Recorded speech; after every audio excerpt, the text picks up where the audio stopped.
What's up, guys? Today I'm going to be going over nutrient timing and how you can use this to enhance your performance and improve your recovery for your workouts. So I'm going to be going off the same structure as we did last week with our macro splitting video. So we're going to do 3 meal, 4 meal, and 5 meal. As I've already broken down kind of how much to put at each, we're not going to dig into that too much. We're just going to be going over what kinds of foods you want to be eating at each meal and overall why. So we're going to start with prefacing this with kind of how it's coded here. So we've got fiber in orange, carbs in green, fats in red, and protein in blue, just so it's a little bit easier to pick up off the board. We're gonna start with breakfast.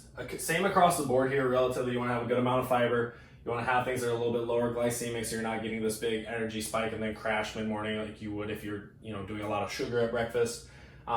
Fats, you don't need to get too picky with. And I do recommend people using whole foods for their protein sources first thing in the morning. Some people like to do shakes, which is fine if you're someone like myself who has a hard time eating first thing in the morning.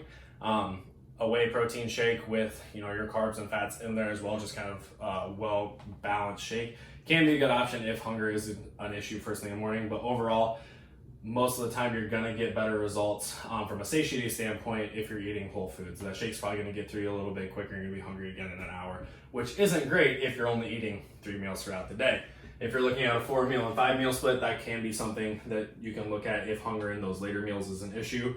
Getting something quick to digest first thing in the morning, just some quick, easy calories, can be an option. But again, we're looking at generalities here. We're not looking at super specific cases. When it comes to your lunch, for 4 and 5 meals, it's going to be very, very similar.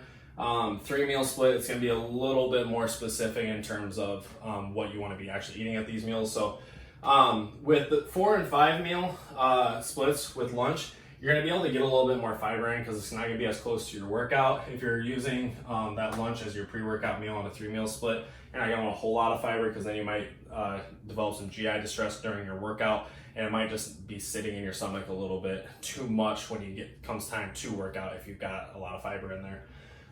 Personally, I don't like to go anything more than like 5 grams of fiber if you are doing that as a pre-workout meal. Otherwise, you might just be heading to the bathroom mid-workout and nobody wants that. When you're looking at lunch on these other 2 meals, you can basically treat them just like your normal breakfast. Don't have to get too specific with what you're eating. It's more so, does it fit your macros? Is it something you enjoy? Awesome. Again, try and avoid very high glycemic carbs at these because you could start to develop that kind of energy rise and drop. But other than that, keep it simple, keep it things that you can be consistent with and things you enjoy. Coming back to the 3 meal split with this also being your pre-workout meal, you want to look at having fats that are easy to digest. So you don't want something that's just going to be sitting in your stomach all afternoon. Having a burger or something like that may not be your best option if it's going to just be kind of sitting there like a rock when it comes to workout. Some things that I like to do for my fat sources: MCT oil, avocado, just natural fats through my food that I'm eating, nut butters, things like that are good options because it's not going to be super heavy. Body's going to be able to digest it pretty well. So with the 4 and 5 meal splits, now we can add in this pre-workout meal. So this is going to be fairly specific to wanting specific foods at this meal. You want to be looking at minimal fiber. Again, I wouldn't go any more than 5 grams, otherwise you might be developing some of that GI distress mid-workout. Your carbs, you're going to want them to be a little bit higher glycemic. Personally, this is where you can go. I like to go things more like white rice, not necessarily white bread, but not a bread with a whole lot of fiber in it. Oats are an okay option, except some people feel like it sits a little bit too much in their stomach, and it's just kind of like, again, creating that rock type feeling. You don't want that if you're going through especially like a heavy squat session or deadlift session.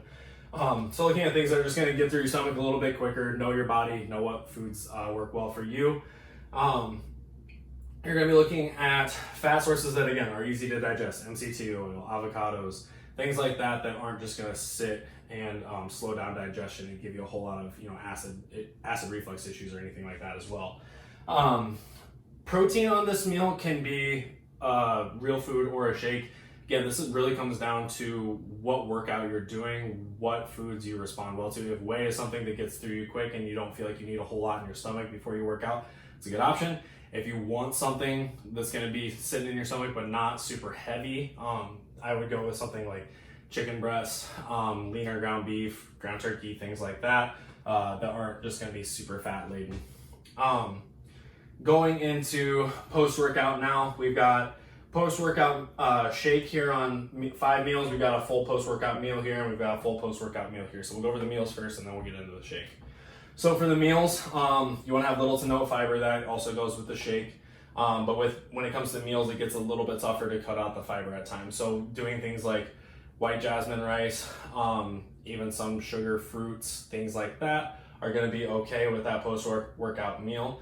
The only thing you can run into issues with if you're eating this close to bedtime, that can start to cause some issues with sleep if you're getting, if that's insulin spiking too much. Some people don't like that, or they do have issues with that, so they need things that are going to be a little bit lower glycemic. It's just going to kind of keep your blood sugar even as you go to bed. Fats, you want to keep them low. You don't want a whole lot of fat in your system right after you work out because it's going to slow down digestion. The name of the game post-workout is fast, easy to digest, to help enhance that recovery. And this is where you can kind of switch it up a little bit and do real foods and shakes. Personally, I like to do both if I have to do my post-workout meal right before bed and I don't have time to get that post-workout shake and then do a full meal. I'll split my protein fairly evenly between things like chicken, lighter fat fish, shrimp, stuff like that, and then get some whey in there as well to help round out the protein with keeping fat minimal. So as we go into our 5-meal split, this is where post-workout and dinner get a little bit different. So post-workout here, if you can do just a shake, I highly recommend doing whey with dextrose. This is something I've been doing for probably close to 7 or 8 months now, and I can hands down tell you this is the best I've ever recovered. Having something in my system, intra, / post-workout, that is very easy to digest with some sodium in there as well to kind of help facilitate nutrient transport is really good, help increase nutrient retention, everything like that. After that, same principles apply. Little to no fiber, little to no fat, and again, whey is a great source in that post-workout shake. Some people like to do a mixture of whey and casein.